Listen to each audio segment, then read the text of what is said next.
as always, Michael Vasquez and Mike Tremont. So without further ado, I bring to you Michael Vasquez and Mike Tremont.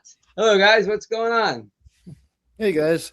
Nice Mike, to be with you, again. Charles. I'm glad that you're such a big baseball fan. Yes. All right. Then you're on tomorrow night, too, to talk baseball? That would be terrific. I'm also glad to know that you're near Daytona Beach. It is not only arguably the world's most famous beach, yes, but I don't think most Americans realize it's arguably the nicest beach in the world. All right.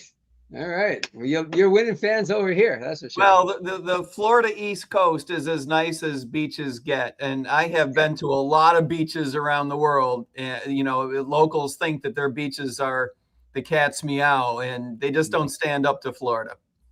Yeah. Yeah, Florida's great. Awesome place for sure. I know you lived here for a little bit, right? Yeah, I lived in South Florida on the east side for 20 years. Wow. Yeah. I worked for the city of Hallandale. I was on the road as a police officer for 11 and a half years. And I taught at two of the universities down there. Shout out to Barry, the Catholic school down in Miami Shores. Another great beach location, and Nova Southeastern. So yeah, I put in my dues in South Florida. I think do they have I think my niece is going to Nova Southeastern. I got to double check that. That's pretty wild. Well, I'm sorry I'm not there to help her through her economics classes, but I'm sure she'll be fine. Yeah, well, she's getting a call now that I know that. So Mike V. See, tonight, folks, I am so bad with names. The audience knows this. Michael Vasquez hears me butcher names every week. Now I'm going to be totally confused when the panel is full of Mikes. Just call me Vass. Everyone calls me Vass. Vass. Okay, hey Vass. I feel like I should say Mr. Vass though, because it's so much more respectful. I like that. Okay. Whatever if it makes you happy, I'm good with it. All right, Mr. Vass. So I know that you still got a little bit of the back issue going on there. Fill us in. How you feeling, and how is your dog? My dog, I'm more concerned about him. He's healing. I'm healing. We're getting there. Okay. All right. Meds are working? Yeah. Yeah. Good. All right. Good. As long as you're making improvements every week. Yeah. So I did want to start off today. It is President's Day. And I did want to start off today with a little nod to President's Day. First off, I don't know if people know, it actually started in 1879. Federal workers got the day off with pay about 6 years later. And in 1971 is when it became a Monday-only holiday, along with a bunch of others in a particular act called the Monday Holiday Act. So I thought that was interesting news. You can see across the bottom of the news sticker this evening, there's also the passing of Robert Duvall, which we will speak with, and Michael and Mr. Vass had lunch with him, and we will definitely discuss that. Dinner with him, actually. Oh, yeah, dinner with him. Okay, and we'll definitely discuss that. He died peacefully on Sunday, and it was announced today. We are going to stick with stories on Don Lemon and also the idea of putting security cameras in special needs classrooms in Florida. Are two topics that we're going to cover, because I don't feel that we should just do like a hit and run where we bring up a topic like mainstream media news and then they don't talk about it anymore. So there's a little movement on both and some interesting things, and those will be briefer this evening, but we definitely want to hit on those as well. But let's start with favorite presidents. And I just wanted to say the reason why Joe Hanush isn't here this evening and Mike Tremont has been so kind to pinch hit for us tonight is there was an emergency Florida Libertarian committee meeting that he had to go to, so he could not make it this evening. So Mike Tremont is in the house, and that name should sound familiar to you because Mr. Tremont is a member of the Republican Liberty Caucus and was the 2024 Libertarian Party VP nominee. And if readers of mine know, I have written and interviewed Mike a couple times for my blog as recently as August. So I wanted to give you, Mike T, the proper introduction. So Mike T, who is your all-time favorite president on President's Day? Let us know. Tough call. There have been so many losers. I have always really appreciated, and by the way, I do appreciate you not giving us these questions in advance. This is much more fun to think on your feet. I've always appreciated, although this will sound like grammar school answer, I've always appreciated how George Washington handled what I think were a couple of tricky situations, including rebelliousness. That could have gone badly. I do appreciate the fact that he gave up power when it was not obvious yet that it was necessary to do so. Certainly, in terms of term limits, he wasn't required to do so. I appreciated that he did not abuse the power that he had at the time, and I appreciated the transition from a military posture to a political one. A lot of guys could have and would have, to be honest, abused his enormous popularity. What I think a lot of us don't appreciate, unless you take a little, you look under the hood of history, is that at the time there really was no one else, and there was no one in second place, right? It was George Washington and everybody else, and so the idea that he would have been challenged is almost silly, right? There was no alternative politician who could have challenged him in terms of credibility, in terms of popularity. In other words, it really set up the possibility of his power being abused. Right. And so when he was, when he decided to give it up, it sent a huge signal. From that point forward, if George Washington would give up power after 2 terms, everyone else ought to also. Yeah, absolutely. It's great precedent. And I also understand that he was asked if he wanted to wear regal type clothing like a king would. And he said, no, the president is supposed to be a man of the people. And so we went with, I'll say, civilian clothes, the clothes that a regular person at that time would be wearing. He so also was one who declined to be referred to as His Majesty. Oh, how about that? Same idea. And I heard he was very reluctant. He went, like, after the Revolutionary War. I was listening to a biographer. After the Revolutionary War, he really just wanted to, he thought his time was done as far as, let's say, helping America. He was going to kick back. And then he realized that if he didn't become president, that the country may have failed at the start. And so he reluctantly went to, what was it, New York or Philadelphia back then? Philadelphia. It was Philadelphia. He was inaugurated on Wall Street. Yeah. New York was the capital at the time. Exactly. New York was the capital at the time. Yeah. And there's a statue on Wall Street to commemorate his inauguration. Yeah. And Francois Tavern is also a great place for people who are into history to go downtown Manhattan and see. So how about you, Michael Vass, Mr. Vass? Well, I mean, there aren't a whole lot of presidents to choose from when we look through it. I mean, you have your classics, which of course would be Washington, number one first name everyone comes to. You've got Abraham Lincoln, JFK, a little more modern, Teddy Roosevelt, really great president. You've got your Reagan, of course, beloved by many, many Republicans. Many people now would put Donald Trump as either 45th or 47th president in there. I'd probably just go with, I like Teddy Roosevelt. He's strong. Oh, wow. He was a very good, strong president, but it has to be Lincoln. He was a man who wound up breaking and then reforging the nation. No one else has done that. And I don't know that anyone else could have done that, which took a lot of humility, a lot of planning, a lot of grit and determination to make that happen. Both. Yeah. And he did. The reason why the nation broke wasn't necessarily because of him or abolition. I mean, slavery was the 5th most important thing that was being fought over in the Civil War. But it was one of them, and he was an abolitionist.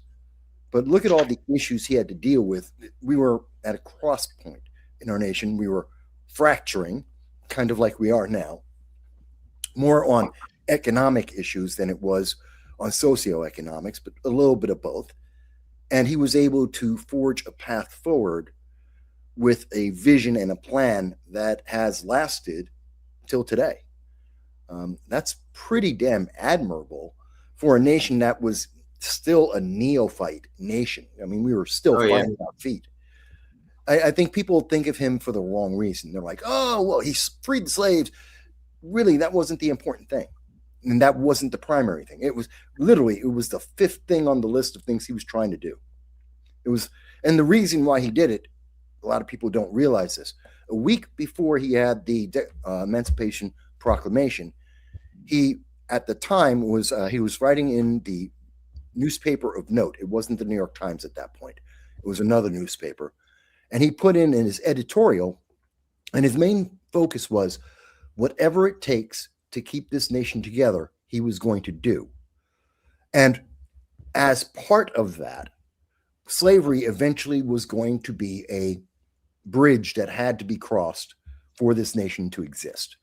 Mm-hmm. One way or the other, either we have slavery or we don't, but we have to cross that bridge, and everyone has to be on the same page. And he actually had the balls to say, look, I'm going to make a decision. We're going to cross that bridge, and we're all going to be on the same page. And everyone isn't going to like it, no matter what I decide. So he was literally a week ahead of time telling everyone he's going to make a decision on this, and we're going to have to deal with the consequences. That takes a lot of balls. He was a very brave man. He was a very committed man. Absolutely, 100%. So you guys hit on the two. I kind of had a tie for first. You guys kind of hit on the two that Washington and Lincoln were mine, and pretty much for a lot of the same reasons. Like, well, for Lincoln, I'll start there. It's just I just can't imagine what it's like to be president during a civil war. I mean, that just has the leader, whatever, prime minister, whatever it is. That has to be. I mean, it's inconceivable to have anything harder than that. You know what I mean? When your countrymen are fighting against each other, that is just crazy situation to handle. And Washington, for all the reasons, Mike, you said, what he established, the first things that he did, stepping down, and everything else that we talked about previously about what he wore and how he wanted to be addressed. So really setting things up for this country in a very fine way. So those two, in my lifetime, it has to be Reagan. Of course, in my lifetime started with with Kennedy. I was born 2 months after Kennedy got assassinated. So in my lifetime, my voting lifetime, it's definitely Ronald Reagan. And I was 18 when I voted for him. So it's been that's been great ever since then. And Mike Tremont, I know you worked for one of them, so I'm not putting that guy down. Which one did you work for now? I worked for George Herbert Walker Bush. Yeah. But first of all, I was a civil servant as a budget economist in the White House. Okay. But, the relationship was a little bit attenuated. He was my, count them, boss's boss. Okay. So it wasn't like it was, Mike, what should we do on rates? Right. I was working, as I often say, for the White House, not in the White House. Right. With a bunch of other nerds, we were relegated to offices across the street from the White House. Yeah. Okay. Well, GW as well as George got a couple of votes when I put this question out on social media earlier today. It runs the gamut, really. Clinton did, Reagan, Nixon, Truman, JFK, and Jimmy Carter. A fellow by the name of Bill Bates said that he liked Jimmy Carter post for all the things that he did. And this is really a salient point. Jimmy Carter for his work after his presidency. And he was very gracious with his time, giving with his time after the presidency. Absolutely. He was not my favorite president when he was in office. I don't know how you guys feel. He was a horrible president. There you go. He's no longer the worst because we've had Biden and Obama, but he used to be the worst as a president. But and the key thing about Carter after the presidency, he had nothing to do with politics. He wasn't political. Right. He was just a very gracious individual. And that, I think that's what makes him so valuable in that role, is because he wasn't a president anymore, and he didn't try to be. Yeah, and all that work with Habitat for the Humanities was fantastic. One thing I have to correct you on, Michael, is that we didn't have Biden as a president. We had Biden and his strings being pulled by somebody else. That was a guy in charge. Yeah, he was a zombie, all right. Part-time zombie president. But, you know. Yeah, that's one thing you can't say about Walter Mondale, that he was pulling Jimmy Carter's strings. True. Yeah. All right. Oh, we do have a few people who chimed in. Dr. Kerry D. Lewis. What was that? Audrey is a bot. Oh, yeah. I saw that. It's banned. Yeah. No, I got this was off earlier today. Dr. Kerry Lewis, who is running for mayor of Daytona Beach, for folks who don't know, that's going to kick off in December, and we're going to have him on the show as quick as we can. But he's already out there social media campaigning for the mayorship. That's exciting. Is it a partisan race? Well, you don't. It's nonpartisan. Yes. Yep. So mayor's been there 2 terms, and he's been on. Well, I'm not going to go down that road right too. He's been on the city seat one way or another for quite a long time. So Dr. Kerry Lewis wants to challenge him and will be. But he said his favorite. Dr. Kerry Lewis said his favorite president of all time is also Lincoln, not because he was perfect, but because he led with courage, clarity, and conviction at a moment when the country was deeply divided. So, yeah, it pretty much covers what we were saying. He was honest. He had humility.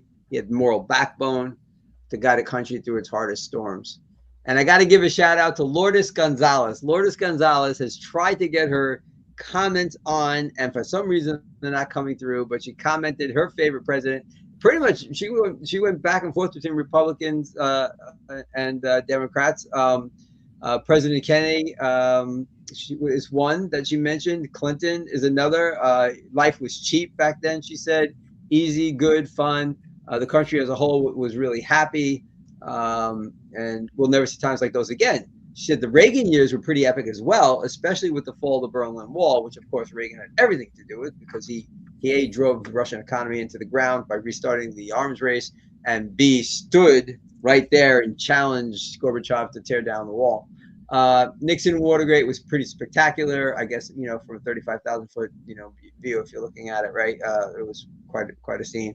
And everything else was just a blur. All the other ones are just blurs. So I wanted to make sure the Lourdes got her fair due, because she's been trying to get in on the chats, and if for some reason they're not coming through. So those are some of the comments from some of the followers. A lot of folks would not have listed Bill Clinton. I think he gets a shout out for the what I believe is the last time we balanced the budget. Nope. It was interesting that you put your finger on Ronald Reagan's talk in Berlin. There's a plaque on the ground commemorating that speech when he asked Gorbachev to tear down the wall. And it's really something that the German people thought so much of the importance of that speech that they would commemorate an American president having delivered that talk in Berlin. It's pretty profound. Yeah, definitely. Clinton was never able to balance the budget. He cheated. He changed the way we count the money. He is an abject failure. But, Democrats like him because he was popular. He played a saxophone on MTV. What a resume. Anyway, let's go on. I actually think the downfall of the presidency as being somebody who's like stately and a little bit more refined began with him when he started answering questions about what type of underwear he wears. I'm like, that is not presidential. No, and what he said was, you'll have to ask my wife. And what he should have said was, to your point, absolutely nothing. He should have moved on from that question immediately. Yeah, that was goofy for sure. Yeah, alrighty, awesome. Well, we're gonna go from thanks for your comments on that, and to the folks who commented on social media earlier today. We are gonna go from the president to the governor's race in New York, because Mike T is a member of the Republican Liberty Caucus, and they have recently thrown their weight behind the Larry Sharpe, somebody who we mention all the time on this show. Michael knows, it's one of Michael's friends, and I had the honor of voting for Larry in his first run for governor before I moved to Florida. I wasn't cheating. I wasn't like, flying back up to Beaufort. I was still living on Long Island. And I've been on this show as a member. I'm a member of Larry's. So we're all completely biased because Mike Tomat's also a friend of his. And so tell us about the endorsement and what can you what's the Liberty Caucus about, and tell us about the endorsement as well. Well, a lot to unpack there. The Republican Liberty Caucus is obviously a caucus inside the Republican Party. It's an old caucus. It was started in the early 90s. It was started by people like Ron Paul and a bunch of other liberty-minded Republicans who believed that they could move the needle, just like I do, inside the Republican Party by leaning into our libertarian principles. The caucus is a grassroots effort. We do not impanel members who are, sitting senators and sitting representatives. This is a grassroots effort. So our job is to do a couple of things: build relationships with elected officials, endorse candidates like Larry and a lot of other terrific liberty-minded Republicans. We run a scorecard, both in the federal Congress, both in the House side and in the Senate side. So you see huge scores for people like Rand Paul and people like Thomas Massie on the House side. And it is a lot of fun. If there are folks out there that would like to either join the caucus or find out more about it, I hope you'll reach out to me directly. I joined the Republican Liberty Caucus last June, going on maybe 8 months now. I joined with a team of 45 people, a bunch of whom were coming from the Libertarian Party, a bunch of whom were already in the Republican Party, and some people who weren't registered with the party at all. And that was extremely exciting. And we have taken it onto our shoulders the task of helping launch a bunch of state chapters around the United States. So we have something like 17 in various stages of formation around the United States. If you'd like to find out about your state chapter, reach out to me. We have someone who signed up to initiate one in New York. Importantly, we've launched one in Virginia, where I live. There's actually quite a robust chapter in Florida, Charles. So I'm bringing that to your attention. So, that's exciting. There are very active chapters also in places like Texas, for example. So that's a lot of fun. Endorsing Larry is obviously not a big lift, right? A lot of us know Larry. He's a terrific guy. Having run for the governorship in New York in the past, he's a fairly known commodity. And so you kind of at this point know what you're getting with Larry. You're getting a libertarian who's fairly conservative on some issues and classically liberal on other issues. He's a good candidate. He's a great communicator. He's a great representative of our principles. And he is leaning into what is going to be potentially a very competitive primary coming up later on this spring in New York State.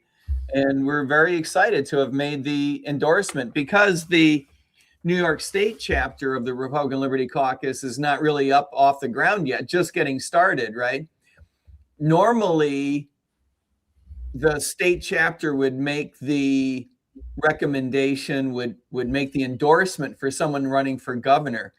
But because that chapter is not really up and running, the national board decided to step in and make the endorsement, because we think this is an important campaign, an important candidate in a very important race. All right. Michael, before we went on the air, Mr. Vass, before we went on the air, we were talking about ballot access, ballot challenges, and ballot access challenge is the right term. And so what do you know about that? And where does Larry stand as far as his campaign and getting the necessary ballots to get into the primary? Let me make it. A lot of people don't understand when we say ballot access lines. What does that mean? Let's simplify that for the average person. When you go and you're filling out your vote, you have somebody's name with their party affiliation, and then you've got the position. Every time you see that name, that is a line and you have to have ballot access to get on the ballot, to have your name on there. And in New York State, your name doesn't show up just once. It is possible to show up several times. People in New York State will recognize this. We have a party called the Working Family Party, which is very much the Democrats, but the progressive Democrats, and that's the Working Families Party. We have third parties like the Libertarians or the Green Party. We have Republicans, we have Democrats, and we have the Conservative Party. So if you are endorsed by those major parties, those are the major parties, then you would have your name on the ballot, and you would have a line for each of those recognized parties. Libertarians are not recognized. Green Party is not recognized. The Conservative Party, the Working Families, Democrats, and Republicans are. So there's 4 lines in New York State at this time. A lot of problems with that, but we'll get into it later. So Larry he's got the Libertarian, but they are not recognized yet because Andrew Cuomo was a scumbag and he changed the rules. But Larry is also running for the Republican line. Yes, he's running as a Republican, and he is looking to get into a primary. He's going to get 15,000 signatures of Republicans, which is about 1/3 of what he normally would have to get as a Libertarian to get onto the ballot. So I'm very confident, 95% confidence, that unless there's this blizzard hits New York and we have 3 feet of snow across the entire state, he's going to get on the ballot. It will be able to be in a primary with Bruce Blakeman. Right. And then Larry can make the case on why Republicans should vote for him. And if Republicans are voting for him, he already has the independent line or the independents voters with him. I think he sweeps the election. And pretty much everyone who's doing the political math on this agree. If Larry Sharpe were to take the Republican line and he shows up on the ballot on the Republican line, he's able to get the Libertarians on. He sweeps the race. It's that simple. Right. Excellent. Yeah, he has the RFK party. We Are the People. Yes. And now I forget from my time in living in New York. Are there actually primary debates, or would he debate Blakeman at any point? Yes, that's what he's looking to do now. If Larry has 15,000 signatures, so starting roughly the 24th or 27th, petitions will go out. And that's for everyone who's running for every position, local, state, governor, and also federal Congress. And there's going to be people, and I used to be a committee man for the Republican Party, and I used to go out and I'd get the signatures for all the candidates that I believed in that were on the Republican line. I'd go out, knock on the door. Hey, you're in the Republican Party. This is to get someone on the ballot. This happens every year. There's a lot of dedicated volunteers. These are all Republicans that volunteer their time. They're not getting paid for it. They go out, go ahead, get the signature, boom. They get 15,000 of them. In the case for governor, each position is a different number, but you get 15,000. That allows the Republican to run for the governorship. Now, if you have 2 Republicans or 3 or 5, doesn't matter, that all get those 15,000 signatures, which really isn't a lot. We're talking about there's millions of Republicans in the state. So we could have multiple people. They get in, and if you have more than one, they have a debate. They have a primary. And at that point, we get to hear each of those candidates try to explain to us why they're the best choice for New York State. And the winner will vote on it. Whoever's the winner is the one that goes into November and is on the November ballot. Yeah, I'm going to be sounding repetitive to folks out there, but Larry is the greatest speaker, debater. I've never heard Blakeman really, but I know against Hochul he will absolutely crush her. And I'm sure he can out-talk Blakeman. Blakeman's first name is Bruce, by the way. We always say just Blakeman, but Bruce Blakeman. So that would be interesting. I'd definitely be watching that. And if you haven't heard Larry, definitely check that out. Check out his show, The Sharp Way. He has 2, GovShack and Sharp Way. And definitely check those out. Get ideas on what he is all about. I think 99. You know, there's a saying, you're a libertarian, you just don't know it yet. So listen to Larry, and you'll be like, even Mike Vass is going to be a libertarian before this is all through. Yeah, he says that a lot. Well said, Charles. He says that a lot. He's been saying that for a lot of years that I've known him. I don't think there's a year I've known him he hasn't said that to me at least once or twice. That's great. That's awesome stuff. Yeah, all right, great. I'm loving that. And if we just take a look real quick at the official press release that came from the Republican Liberty Caucus. And this is, I believe this comes from the John Dennis, the RLC chairman. He says that Larry has championed the liberty message for many years. His long and consistent track record gives the RLC full confidence in him. He has ideas, and that's key. Larry has great ideas. Definitely listen to his Gov Shack to hear his ideas. And the drive necessary to free New York from its bloated bureaucracy, high taxes, and burdensome regulations. Absolutely 100% well said by John Dennis. No doubt about that. So all the best, of course. On that. What's that?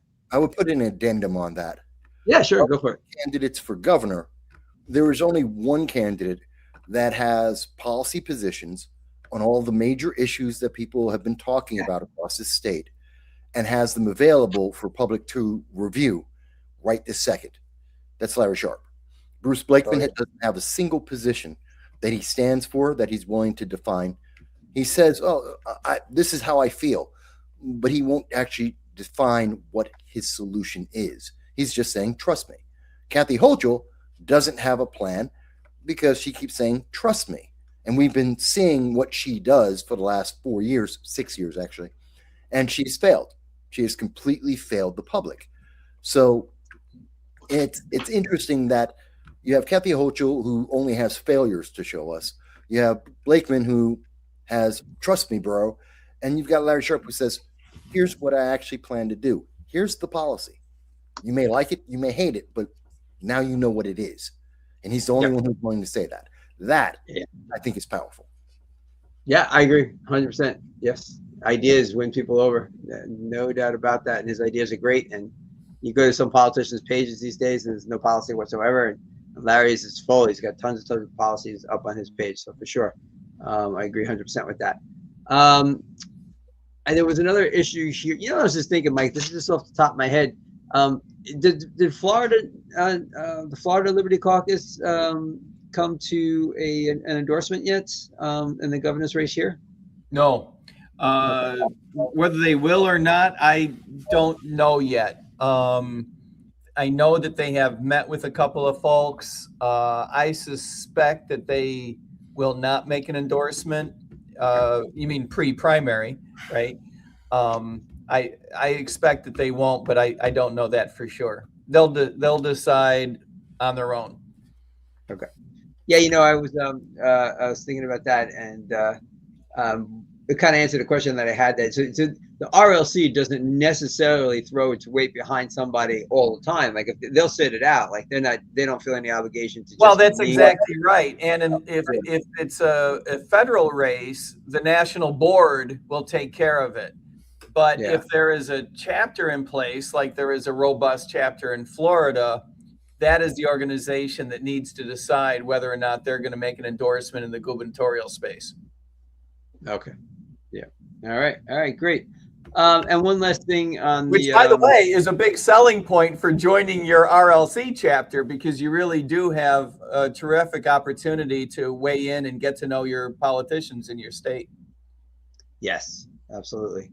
And Hochul had a clear path before this happened, but just to let everybody know, Lieutenant Governor Anthony Delgado announced that he is ending his campaign for governor. He's far left and is the lieutenant governor for Kathy Hochul, who is the governor of New York, for those who aren't sure what we're talking about there. And he never really got his campaign off the ground, is basically how it's fashioned in the press.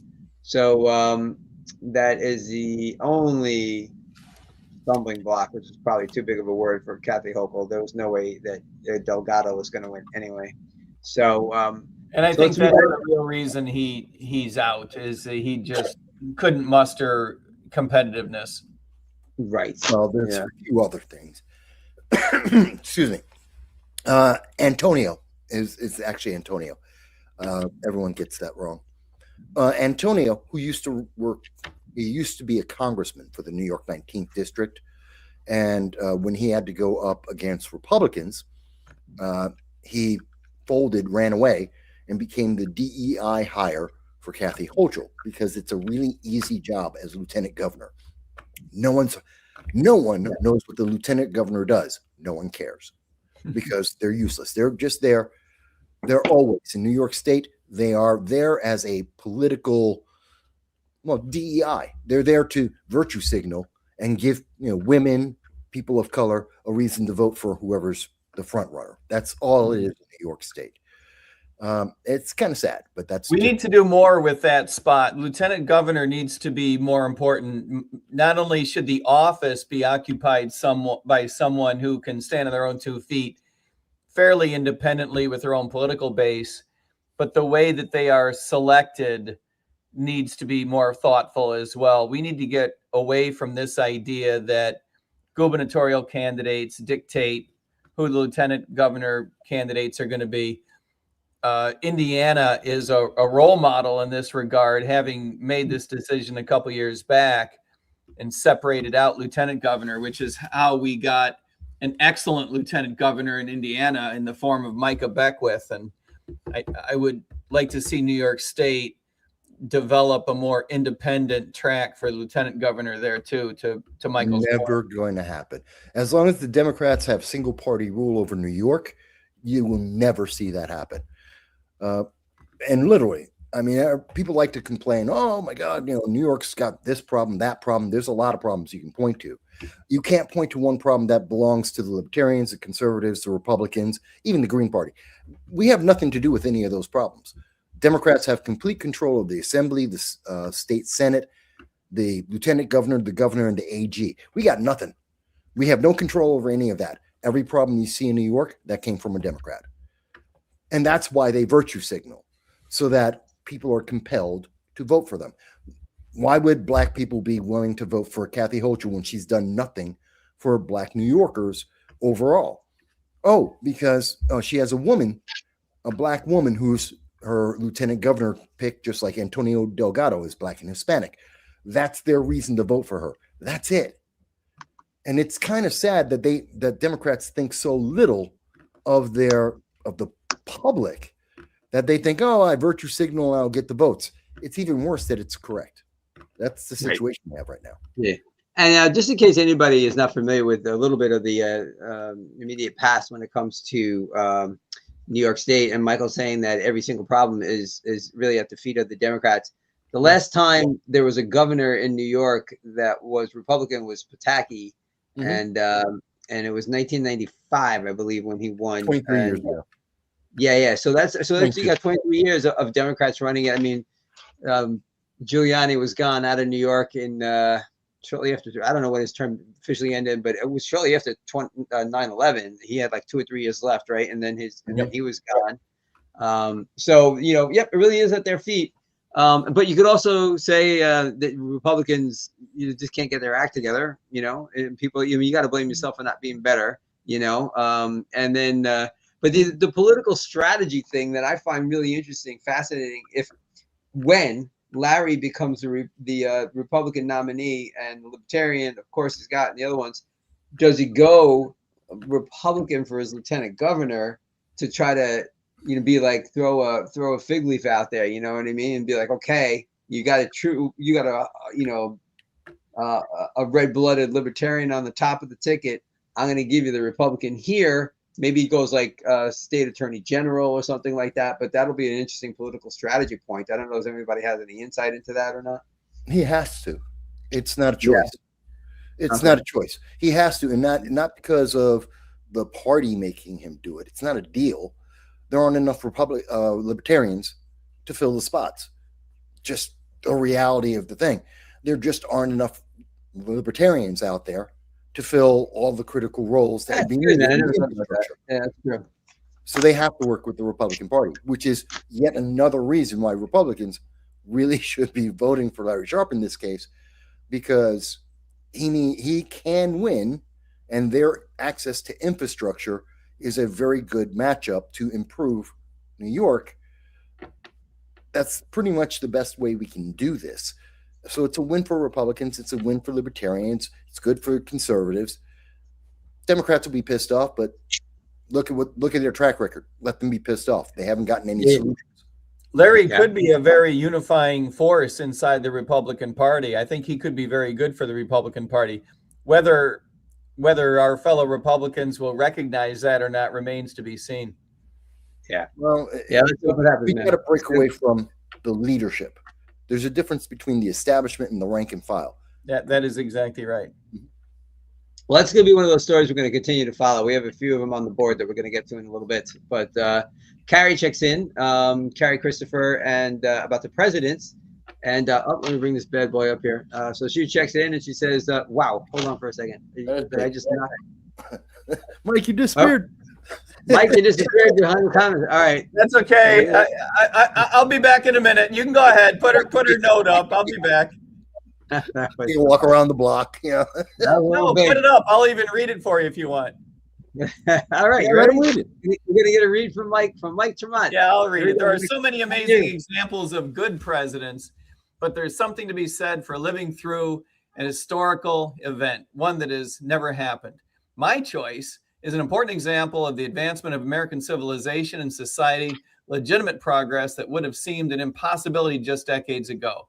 Someone who is not only a cool dude, but whose values drove not only his actions in his private life, but his policies of leader of the free world. The 44th, you going to give me some more note here? Barack Obama? She's out of her mind. She's saying it's a Barack Obama. I got to give it. I can't choke down the policies, but I got to hand it to him that he was a very cool dude. So I'll give you that. No, he wasn't. No, he was not. He's a good actor. He's a crap president. He had crap policies. He was He broke the Constitution. He was killing Americans without any charges, without any proof. Violating the Constitution. He was abysmal. He was bad on racial policies. He divided America more than anything else. He was the key component in transforming America into a progressive socialist entity. And he's been absolutely destructive as post-presidential politics. There is nothing good about Barack Obama, and there never was. The beginning of the real divisive period that we're in now. Yeah. All right. Hold on 1 second. Just want to let CA's Carrie. I know her. So Carrie, you're cut off, but we're assuming it's the 44th. I don't know why it doesn't say 44th PRES. It says 44th Uni, but definitely fill in the rest. It's not showing up here. So yeah. So but we can assume that. But yeah. So. All righty. Thanks for checking in, and thanks for reading that, Mike. That was great. I'm your reader. Give me another. All right. So, there is some news today. It came down this afternoon. Actor, director Robert Duvall passed away. He died peacefully on Sunday, his family announced, and he was, I believe, 95 years old. And Michael, pre-meeting, you had said that you had a dinner with him. So how did that come about, and what are your impressions of Mr. Duvall? Yeah, he means me. Yeah. I'm gonna mess that up all night, guys. This is the way it is. All right. It was interesting because it was when I was in Moscow. So this was 91 that Duvall was doing a movie about Stalin. And I happened to know one of the directors in Moscow. He was a friend of mine, Igor Kukurev. So I know that's a weird name for people. It's completely Russian. Igor Kukurev. And he was a personal friend of mine, and he was responsible for meeting up with Duvall, working with him at the Russian location. And he was also escorting him across Moscow so that they would go back to the dacha the next day. They were going to the dacha, which is, think of it as a small home in the woods, a dacha that used to belong to Stalin that they were allowed to film in for this HBO movie Stalin. And I remember Igor, he came to me, he says, and we were talking about various movies, and he says, yeah, and he was running late because he had to go and pick up Robert Duvall. I said, Duvall, really? The actor? Mm. I might think of someone else. He's like, no, yeah, we're talking Godfather, we're talking that guy. I'm like, shit, I wish I could meet him. He goes, do you want to meet him? I'm like, yeah. He said, okay, so get in the cab. Let's go. We're gone. Boom. We get in the car. We go. We pick up Duvall from the airport. He's very jet lagged. We decided to go out. We were going to the ballet. But before the ballet, and because he got a nap, he got up. We went to go get something to eat real quick. A small little store. Picked up a small meal. And he got to talk about The Godfather behind the scenes. His interaction with the other actors and the arguments they were having behind the scenes that we never got to see. He was talking about how he was interacting with some of the other actors on how they felt about the roles and how everyone should be reacting with each other. It was very interesting, very personal, very private, his views about how that went. And it was kind of great because here I am, I think I was about 30 at the time. No, not even. 26, I think, and I had a full 3-inch beard because Russia's cold in the winter, and winter's like 9 months out of the year. And so I have this big, thick 3-inch full beard. Obviously, I'm not Black American out there. And he's like, "Why are you here? Why are you in Moscow?" Great question. Yeah, and we had a nice little conversation about, I was doing international trade at the time, but we got to talk a little bit about that and my experience with that, and it was really great. And then we went over to the ballet, and we got to watch the Russian ballet. It was really a great night. He was a very gracious man. Awesome. All right, yeah, Carrie does check in to let us know that you meant president, so there you go, president. And Joel checks in, a fan of Duvall. Duvall was a great actor, yes indeed. Apocalypse Now.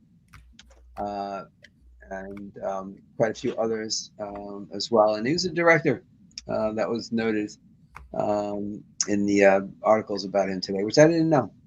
And long life, 95. I mean, that's beating the odds. So you lived a good long life. If you're. I highly recommend Lonesome Dove. It doesn't get the accolades that it deserved.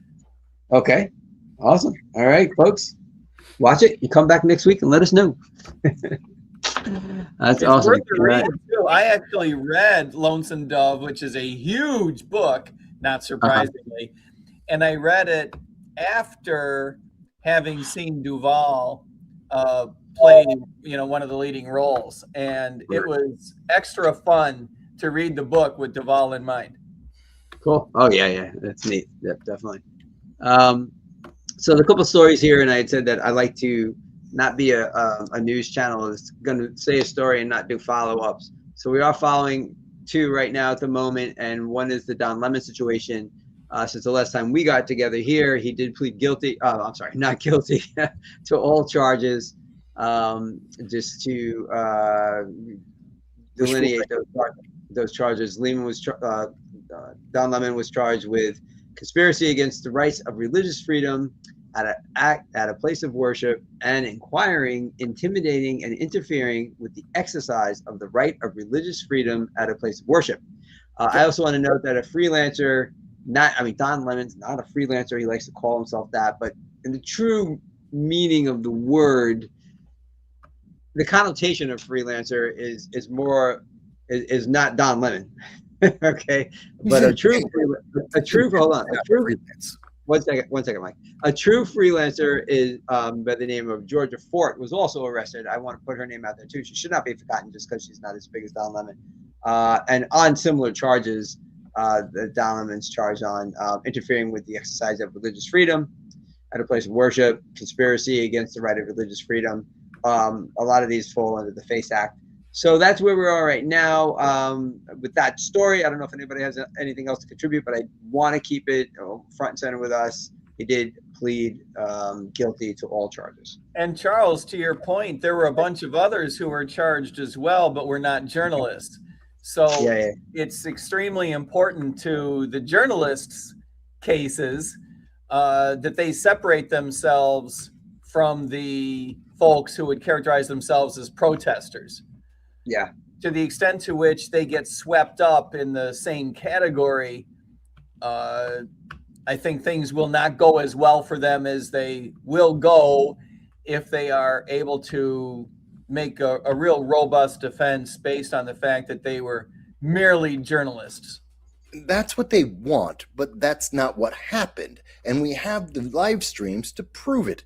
They are agitators. They defied and destroyed people's First Amendment right to worship because of feelings. They need to go to jail. I'd like to see them in jail for 5 to 10 years. And I'm thinking of the maximum, not the minimum. And they don't get a separation from the other people because there is no separation. What they did was just as criminal as what everyone else did. Throw them all in jail because they should be in jail. They're not journalists. They're not activists. It wasn't a protest. It was intimidation and destruction of the freedom of speech, the freedom of religion. And they can't use I'm a journalist as some kind of shield to criminality. Throw them in jail. Period. It's just okay, Mike. That's what you want. Let's go down this road for a second, Mike. That's what you want to happen. That's the reality is happen. Okay, right. Okay, and your wish. The reality is that folks like me and a whole lot of America realizes that if you make a certain amount of money, you're in a certain class of people, you get away with stuff that the rest of us don't. So, in the reality is, he might just get a slap on the wrist. My opinion.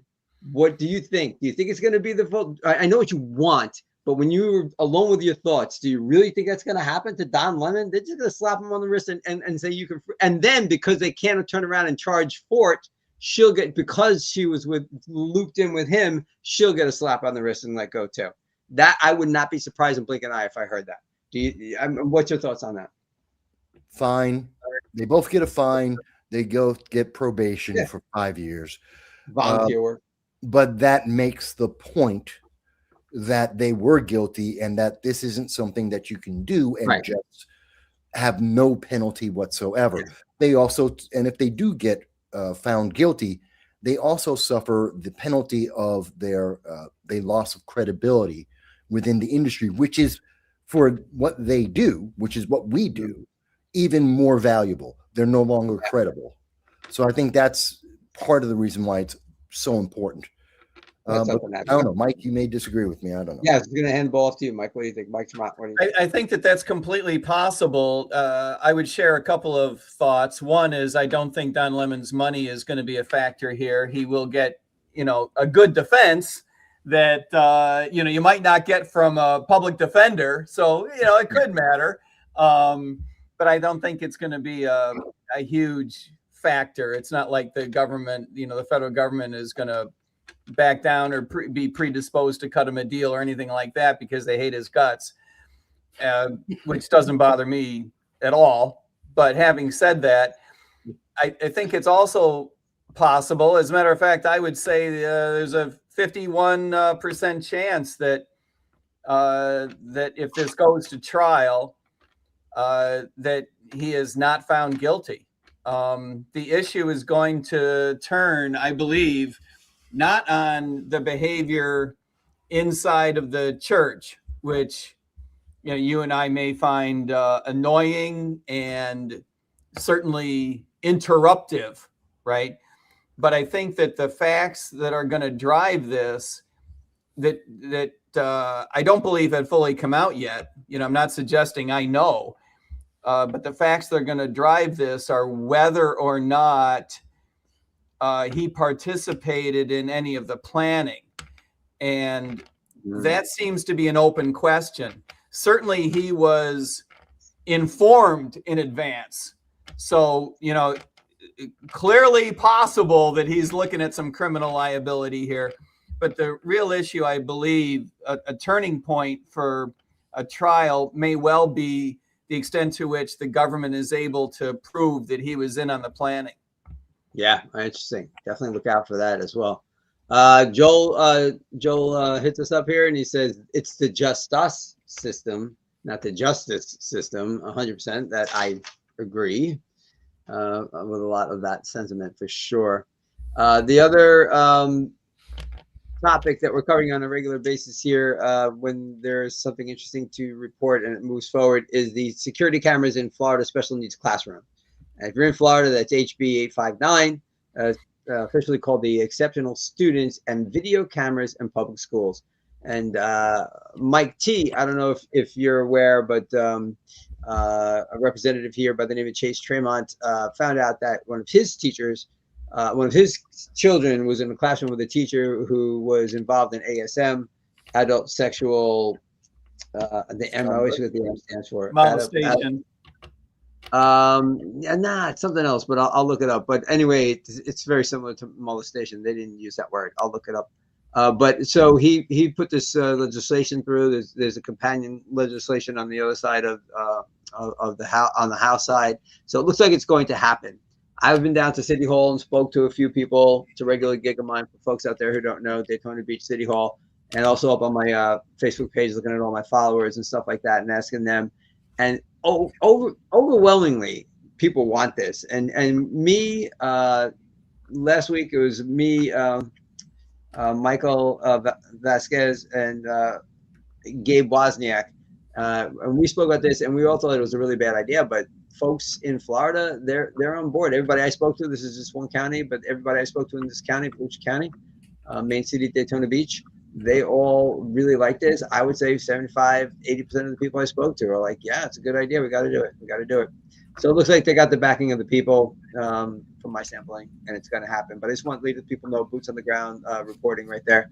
Everybody, the overwhelming majority of people I've spoken to. I think one of the big issue for me is, you know, as so many of these pieces of legislation fall into this category, the issue is going to be at a fairly detailed level. If you're only talking about public schools, right, that bothers me a lot less than if you're talking about facilities that are not owned and controlled by the government. And it's easy for us to say, well, it's a good idea that there be cameras, right? And I wasn't part of your conversation last week, so maybe this is where you were going. But it's, in my view, not completely appropriate for the government to be mandating there be cameras anywhere.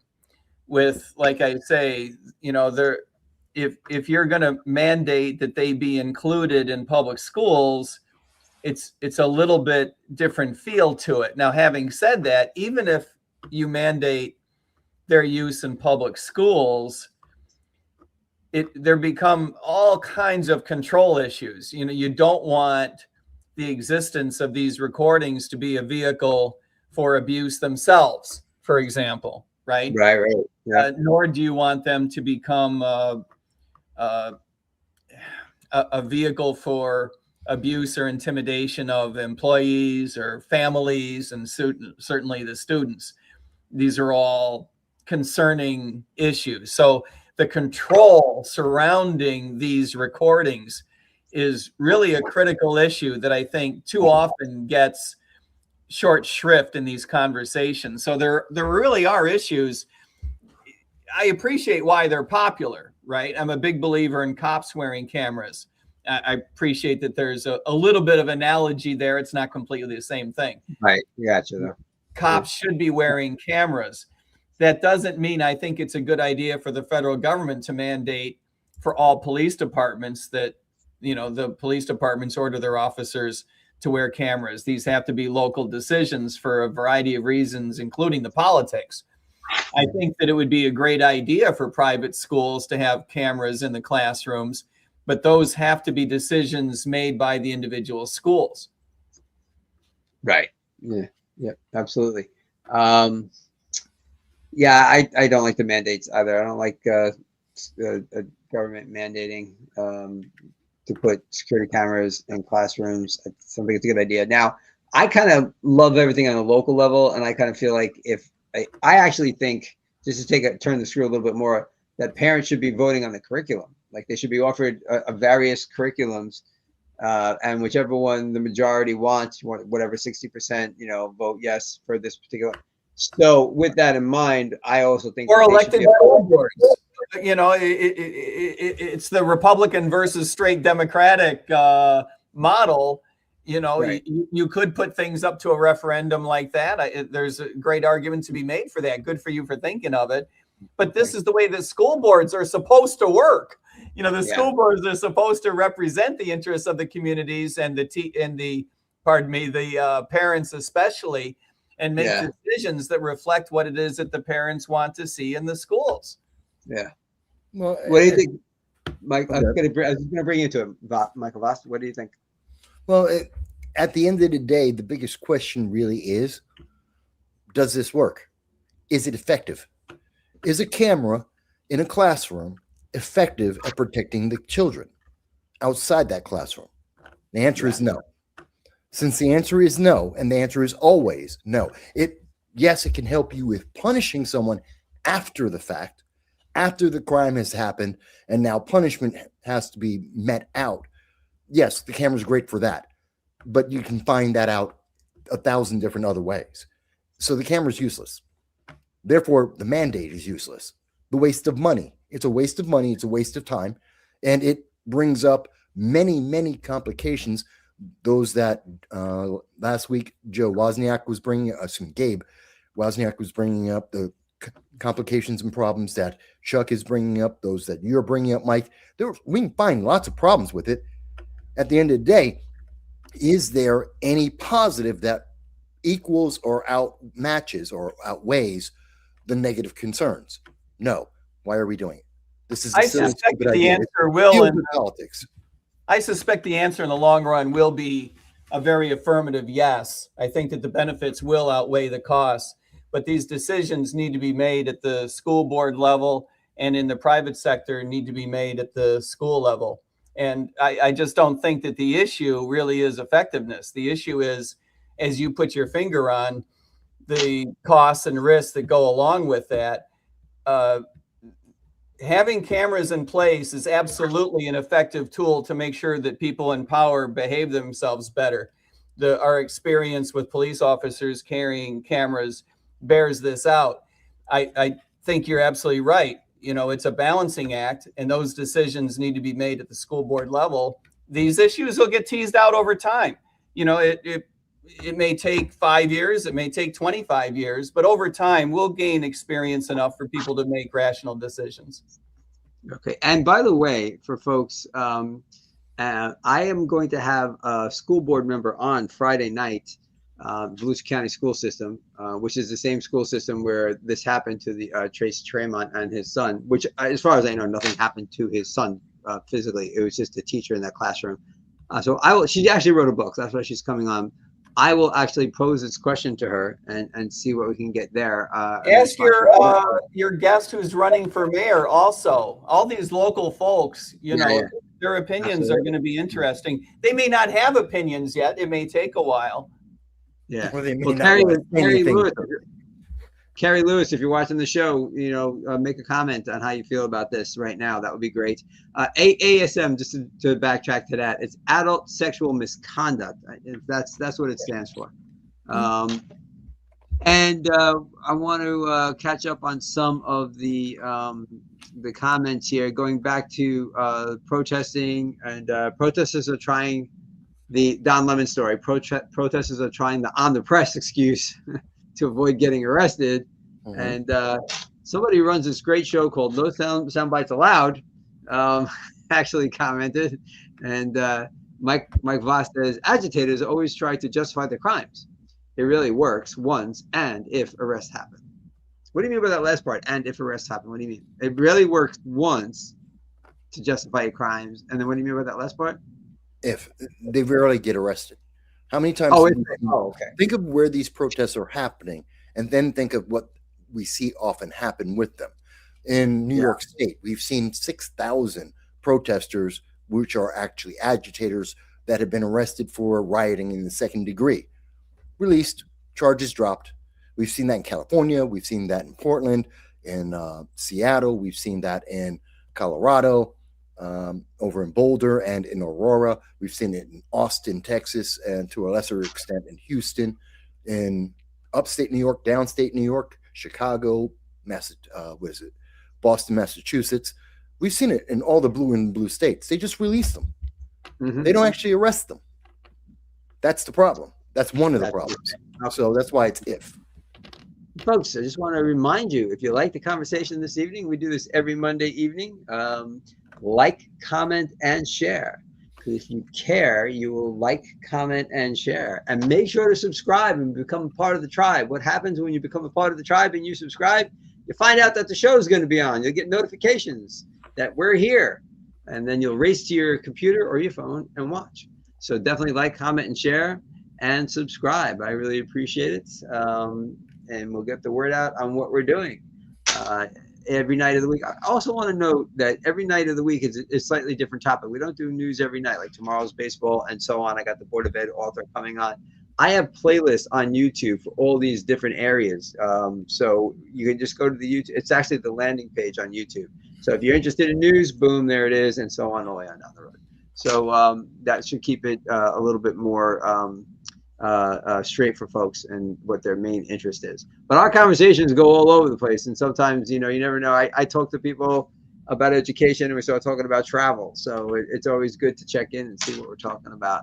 All righty, so definitely like, comment, and share. So Michael, you had some news. Let's go back to a more national level. You had some news on AOC. This is like the international. She was overseas making a fool out of herself. Is that the summation of the story?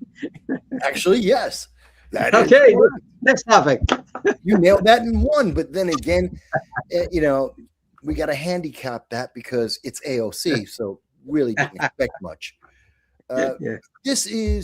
This weekend, AOC made a blunder that was on the same level as the Green New Deal. It's just like saying, hey, I know, we will just build a train from New York to Hawaii. Don't mind that there's a Pacific Ocean in between. So it's absolutely impossible, impractical. It's just stupid. Don't worry. But she's bright and she's young and she's bubbly. Isn't that wonderful? No, she's a moron and she's useless. Let me go further than that. What happened? This weekend, there's an annual meeting that happens, obviously annual, a meeting in Germany. This is the Munich Security Conference. And we see many leaders and key people in the governments around the world, and especially in Europe, that they go to this every year, talking about how to make the world safer and better. Now, the United States, we've had J.D. Vance, the vice president, was there last year.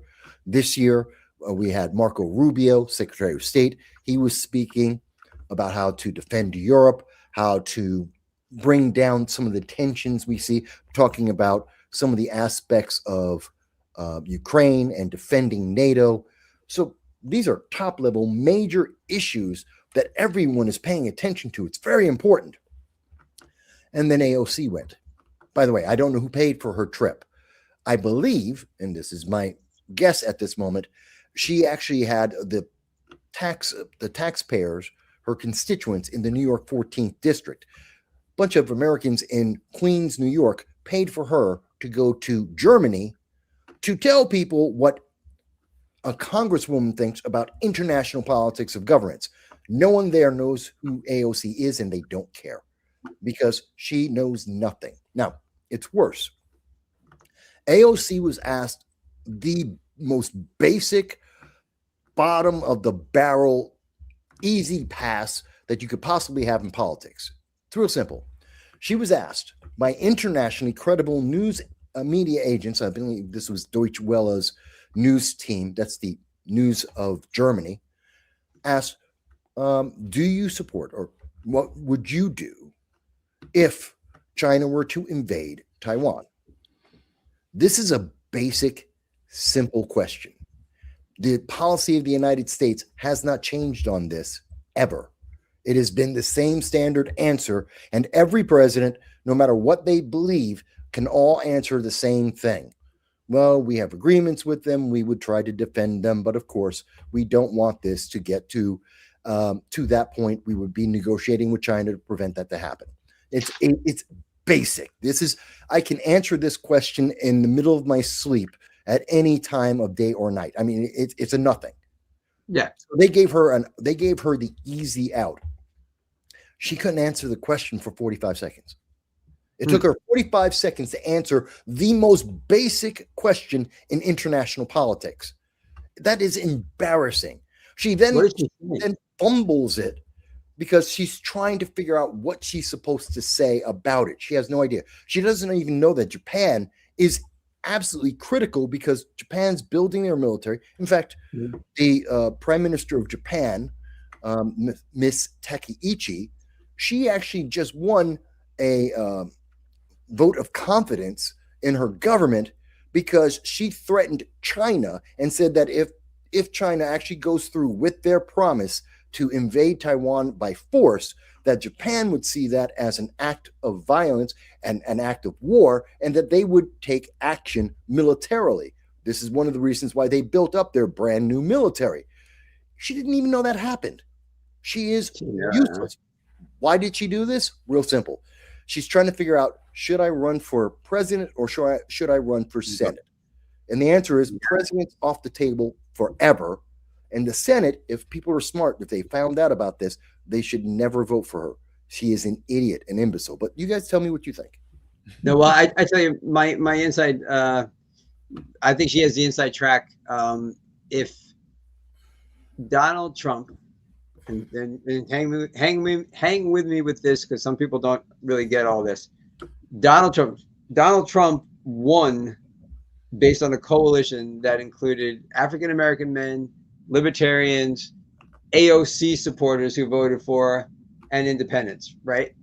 If Donald Trump is perceived to have failed, no matter who picks up the Trump 3.0, most likely Vance, is going to fail. Those people who crossed over and voted for him are going to look for the next disruptor. And AOC is trying to figure out if she can fill that gap.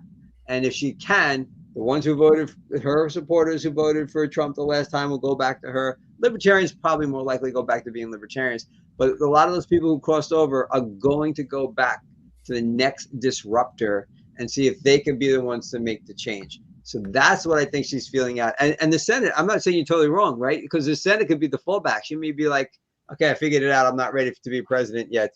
I'm going to fall back to the Senate. So that's my 2 cents. And Michael, Michael T, what's yours? I think you're right about her being ambiguous about whether or not she's going to run for Senate, whether or not she's going to run for president, whether or not she's going to try to do both. And the big problem, it's interesting that you guys put your finger on her decision. The big problem is that it requires 2 different articulations of a foreign policy, right? You got to move pretty hard to the left to run for Senate in New York State. Hillary and RFK and a lot of other people have demonstrated that. RFK Sr. And if you're going to run for president, you've got to be a lot more credible. And she has a couple of administrative problems. First of all, Michael is right. She's at a substantial disadvantage, not only because she's unfamiliar with foreign policy issues, as she frequently demonstrates. You know, this week in Munich was not the only time she demonstrated that. But in addition, let me say this as politely as possible, she probably doesn't have all of the horsepower that she might find useful in such a discussion. Okay. So diplomatic and nice. and so she's got a couple of administrative problems besides figuring out whether to tack toward the middle or go hard left. One is Michael, you pointed out, the world is changing, not only because of Japan, but because of Australia, because of the military buildup both in Taiwan and the PRC, the speed with which the United States is trying to build up its capabilities to harvest and to contract for rare earth minerals independent of the PRC. There's just a lot going on that one has to think about. I mean, it's hard, if you're from Queens and you're just used to running as the most leftist person in your district, it's hard to keep all that in mind. To make it even harder, we've had a long tradition, to Michael's point, of saying, articulating a policy that's long been characterized in the United States as strategic ambiguity, of which I'm not a big fan, but that has been the long-term policy, which is, we don't explicitly say what we would do. We just say we hope we don't have to, and we don't want the PRC to invade Taiwan. Officially, legally, we say that we believe in one China until we're speaking to the people in Taipei, in which case we say, they're terrific and a bastion of democracy. Mm-hmm. So, it's a lot for a girl from Queens to keep in mind, Not if you're planning to run for president, but go ahead. Well, that's true. And then to make it harder, President Biden, although I doubt he remembers it, President Biden went and shot his mouth off and said, absolutely, we'd go to war over microchips to defend Taiwan. And when his White House staff said, well, he didn't mean it quite the way he said it, we still believe in strategic ambiguity, he said it a second time. I know. They said, well, he didn't mean it quite so bald-faced. Then he said it a third time. Yeah. And finally, they had to put the old man to bed so he didn't keep shooting his mouth off about how badly he wanted to go to war with the People's Republic of China. So my point, I'm defending the poor dear. If you're not the sharpest knife in the drawer, there's a lot going on in order to articulate a coherent policy about Taiwan. My own feeling is that you've got to buy time. We've gotten into this situation. I'm never a fan of ambiguity. Call it strategic ambiguity or any other kind of ambiguity in any kind of relationship, whether it's personal, professional, or international. I don't like ambiguity. I like letting people know what you would do in certain situations, because those principles become what you can hang your hat on, and it forces other people to make long-term decisions, rather than the PRC's policy is just to outwait each president until they get one that they can, snowball, and then they'll have their way, right? Because they play a century-long sport, and we play from 2 years to 2 years. Yes. And I wish that what we would do is buy enough time for us to get out of this idea that the only place we can buy the microchips that we need to support our military, to support our AI ambitions, the only place you can buy them is Taiwan. It's a completely untenable, unsustainable situation that we should have avoided starting 40 years ago, right? But we didn't. We were too dumb. And we sent the signal to the world that investing in Taiwan was 100% safe, because we would protect you. And that was the wrong signal. We should be telling people that if you need to invest in a place to build your microchips, right? If you're gonna sink $500 million in 1975 or $5 billion in 2025 into a place where you can build a microchip factory, and that place has to be a place where the U.S. Department of Defense will protect you come hell or high water, right? Can I interest you in, say, Milwaukee or San Antonio, right? As opposed to some suburb of Taipei. You get where I'm going here. Yes, absolutely. We should never have allowed ourselves to get into this situation. Now that we are, we need to negotiate our way out, and that's going to take time. So you might have to show some bravado to the PRC. You got to protect the Taiwan Strait and say to the PRC, don't even fucking think about it. At least for the next, 7 years. These things take a while. We need time to develop access to chips. Yeah. So before you go, Mike, the idea of not only having Taiwan is where Greenland comes into play. It's one of the main reasons why Trump wants Greenland is because of they're rich in the minerals that are used for the creation of AI. What were you going to say, Mike? Well, you mentioned a couple of things there, Mike. And yes, Greenland is important and critical to the future of the United States, because 24 out of the 35 rare earth metals necessary for technology, not just AI, but all technology that we have with the quality of life we have right now, are there. 12%, the largest deposit, third largest deposit in the world, is in Greenland. And that would mean we would no longer be begging for scraps from China that controls about 80% of these rare earth metals at this time.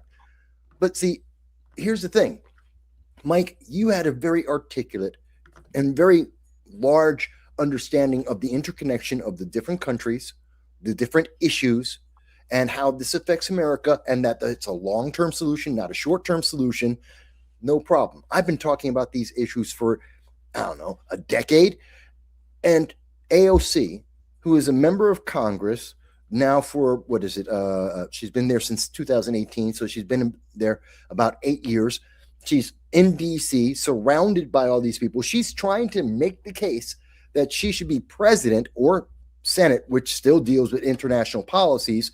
And here's the thing. She can't answer the simple, basic question.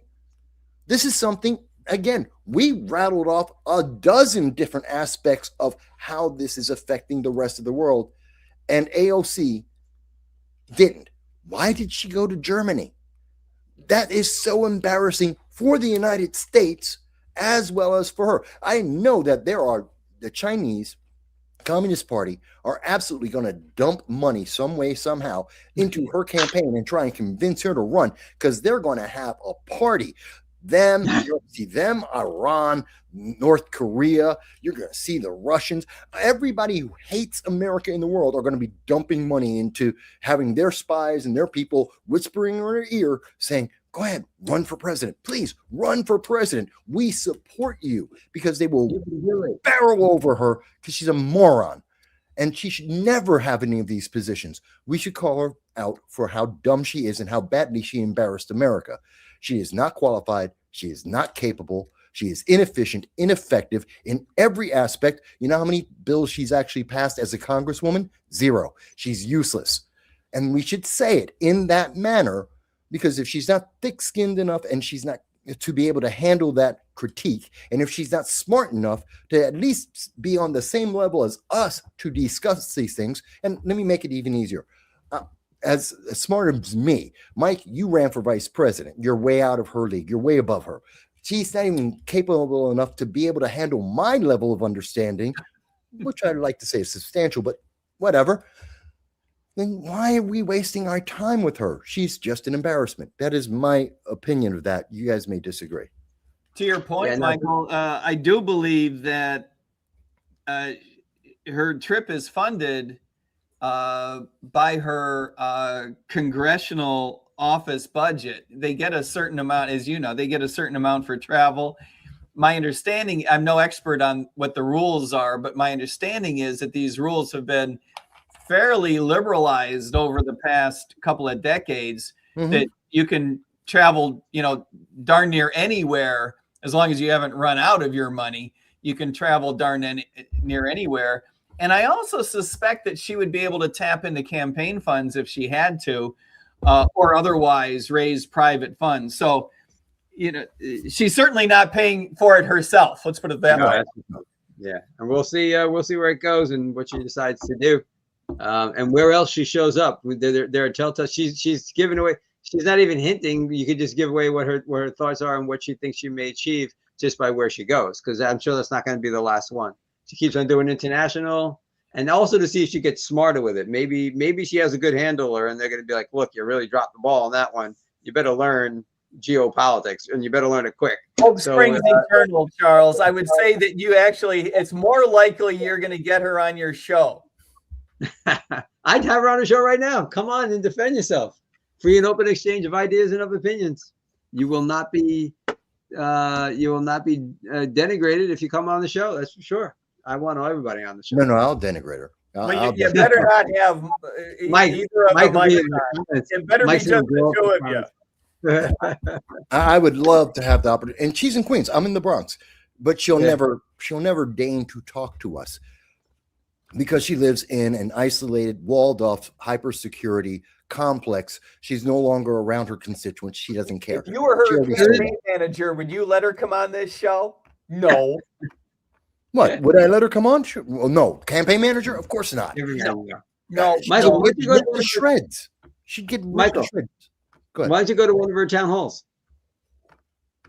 Because they're filled with left the leftist of leftist nut jobs. They would string up Michael. They would hog tie him and drag him out the door. I was thinking you could ask her a question, at least get one off, but yeah, it might be a safety concern. No, it's a massive safety concern. They're nut jobs, like Jose Vega. They're nut jobs. Okay. Carrie wants her on. I love seeing all sides. Have her on. I thought I got to read hers. Oh, I'm sorry. Go ahead. I took it away from you. I love seeing all sides. Have her on. Okay. Perfect.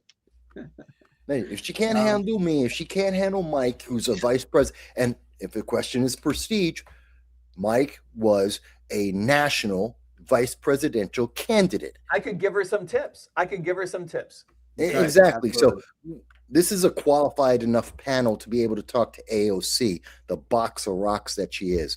Look, I don't insult a lot. There's a lot of people I disagree with in politics. There are very few that I would be outright insulting to. She's one of them. She's earned it. She has earned it. Well, we're gonna stay over in Europe because there's some interesting Epstein Poland stuff going on. So I don't know if you guys heard this, but the Prime Minister of Poland has begun an investigation as to whether or not Epstein may have been in cahoots with Russian intelligence services. He came out very recently. First off, the Prime Minister of Poland's name is Donald Tusk, and he came out very recently with this exact quote I took from Reuters. More and more leads, more and more information, and more commentary in the global press all relate to the suspicion that this unprecedented pedophilia scandal was co-organized by the Russian intelligence service, to which Russia said their official response was, "We're not wasting time." I'm paraphrasing. "We're not wasting time on responding to such nonsense." And just today, I saw this afternoon, Polish radio had a piece on their website that the Prime Minister, Donald Tusk, announced the establishment of a team to do the investigation. It is underway. They're going to hopefully work. They hope to work with the Department of Justice against, of course, once again, this is all about convicted sex offender Jeffrey Epstein and whether or not he has any ties to Poland, as well as whether or not it was he is a part of the Russian intelligence. And let's just say Russian intelligence operative. The documents that have been released so far, the 3 million plus, do have mentions of Poland, which doesn't mean anything. There's probably mentions of like every Western country in the world, but just to put that out there so people know. So I was listening to the John Batchelor show, and a co-director of St. Hopkins School of International Studies was speaking about this very thing, and I want you guys to hear this. And this is the road we'll go down real quick. We'll do one question right here. Hey. All right, here we go.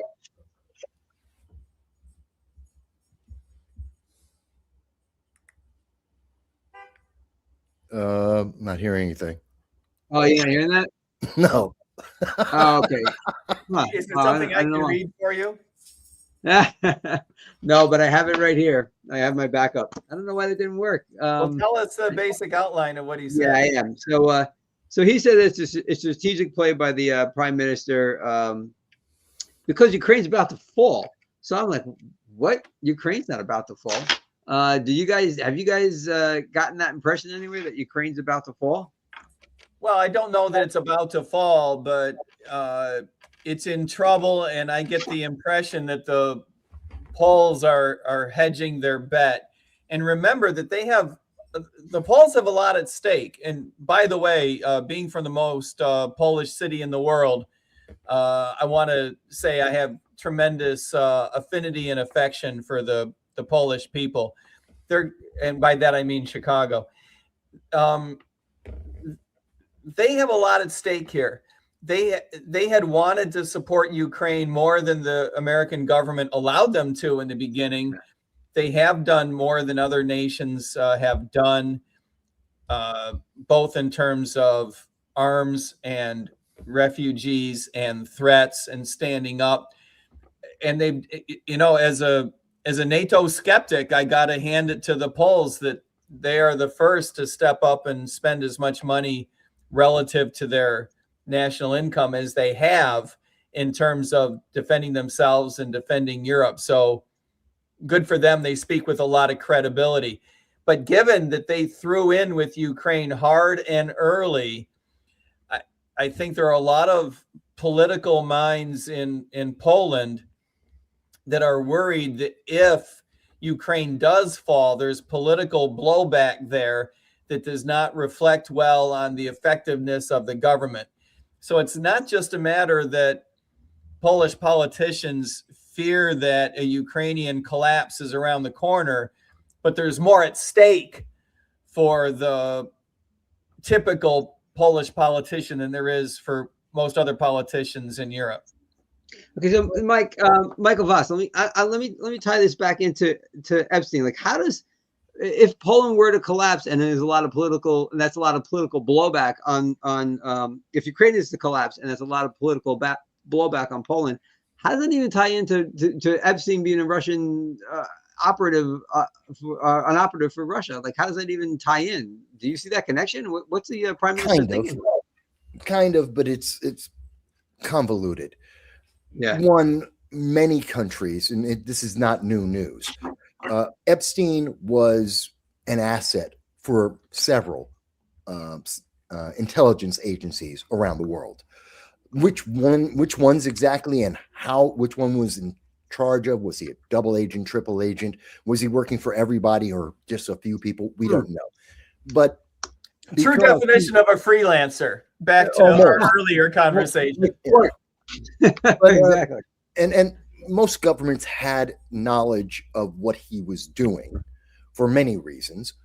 And they were willing to turn a blind eye because he was able to get them access to information that no one else could because of blackmail on what they were actually doing.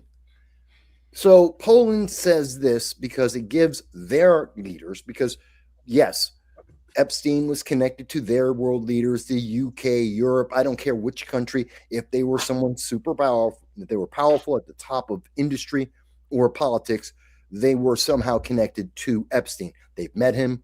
They may have visited the island. They definitely met him somewhere. They were talking to him. Yeah. That's just the nature of people at that level. The billionaires, the 10, 12 billionaires of the world. Yeah, everybody's trying to meet them. So that's one thing. So that gives them a little bit of a wall, a cushion. So when someone gets found in the Polish government that was connected to Epstein, they've already established a fire break there, said, well, that's because of the Russians. This is evil. And they can ignore that. To go further, now we're talking about the Ukraine. Ukraine's already losing the war. They've been losing the war since the day the war started. It is a war of attrition, and Ukraine cannot keep up with Russia, which is why Russia continues to delay and continue, because eventually they will win. Ukraine cannot win this, no matter how many countries say we're going to help you out. If they're not actively fighting, they're going to lose. It's a war of attrition. That's it. I agree. So Poland, recognizing that, having been part of the Soviet Union before, they instantly, as soon as it started, they said, build up the walls, get the guns loaded. Where eventually, unless someone stops this beforehand, Russia will win, and then they'll keep coming, and they're coming for Poland next. So they knew that. Yeah. All right. Mike, just I believe Mike T has another meeting coming up, and I just want to say thanks for coming on. I don't want to hold you over. So it was great pinch hitting tonight, and I appreciate that. Thank you. And just to tie up, I want to support what Vass was just saying.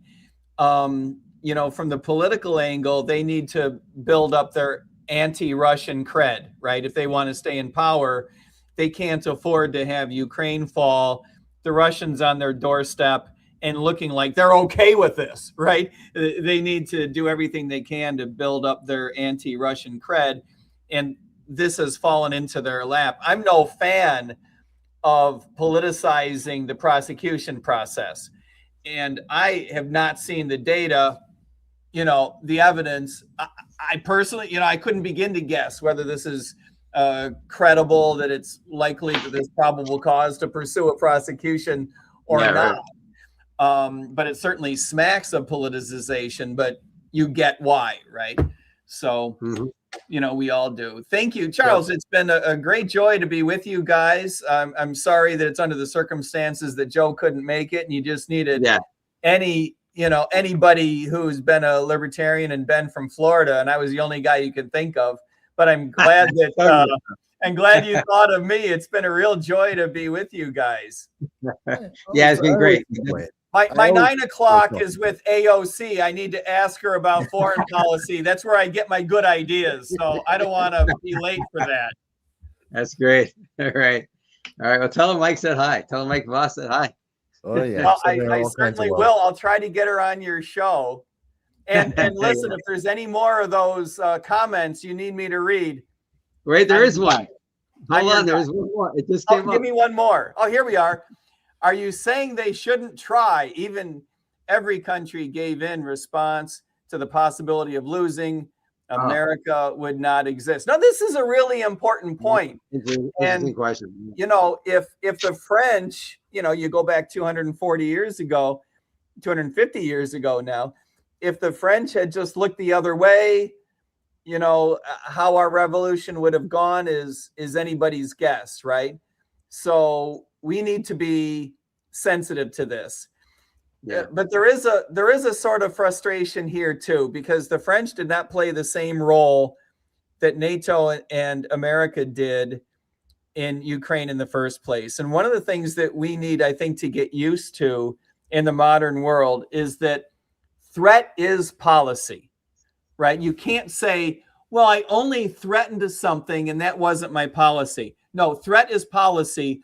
And mark my words, before the decade is over, the PRC is going to have to eat that, because they keep talking about threatening Taiwan and saying, well, we haven't invaded. Well, it's policy, right? So don't complain if there's, the Gerald R. Ford is sitting in your harbor. That's on you, right? You created that condition.